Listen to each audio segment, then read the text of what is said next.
गरीबों की गाय कही जाने वाली बकरी और बकरी पालन करना भारत में कितना उपयोगी है गरीब और सीमांत किसानों के लिए और पशुपालकों के लिए, ये सब बातें हमने पिछले वीडियो में जाना। आज हम जानेंगे कि बकरियों को खान पान कैसे देना है, उनके पोषण को कैसे हमें रखना है ताकि वो पोषित रहें और उनकी उत्पादकता क्षमता में बढ़ोतरी हो।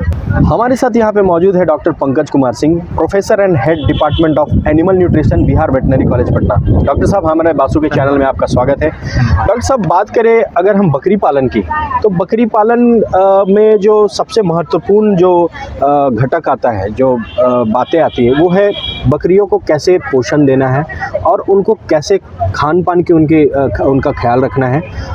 इन सभी बातों पर हम आपसे चर्चा करेंगे। तो डॉक्टर साहब, सबसे पहले आप बताएं कि उनको बेसिकली क्या खिलाना चाहिए बकरियों को। जैसे हर एक सजीव को हम खाना खिलाते हैं या खाते हैं, तो बकरियों को भी संतुलित आहार चाहिए।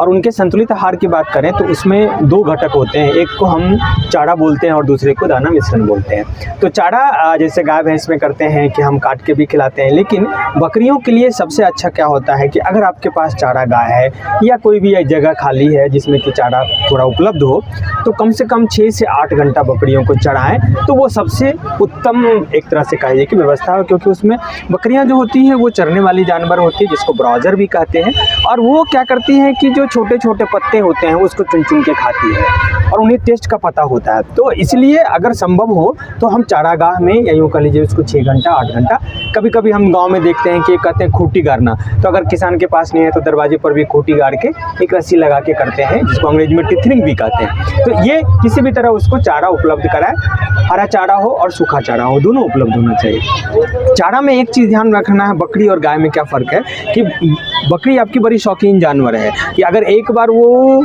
किसी पे चल दी तो दोबारा वो खाने की कोशिश नहीं करेगी, इसीलिए उसको साफ दिया जाता है। और जब कभी भी आप चारा उसको देते हैं तो उसको ऊंची जगह पे दें, क्योंकि वो उस पर चढ़े ना, उस पर पेशाब ना करे, तो बड़े स्वच्छ उसको होना चाहिए तभी पर। एक तो ये हो गया चारा की बात। अब आता है कि उसमें जो भी उपलब्ध आपके पास चारा है, जैसे बरसीम हो गया, जय हो गया, रिचका हो गया, जो भी आपके पास उपलब्ध है वो आप खिलाएं उसको।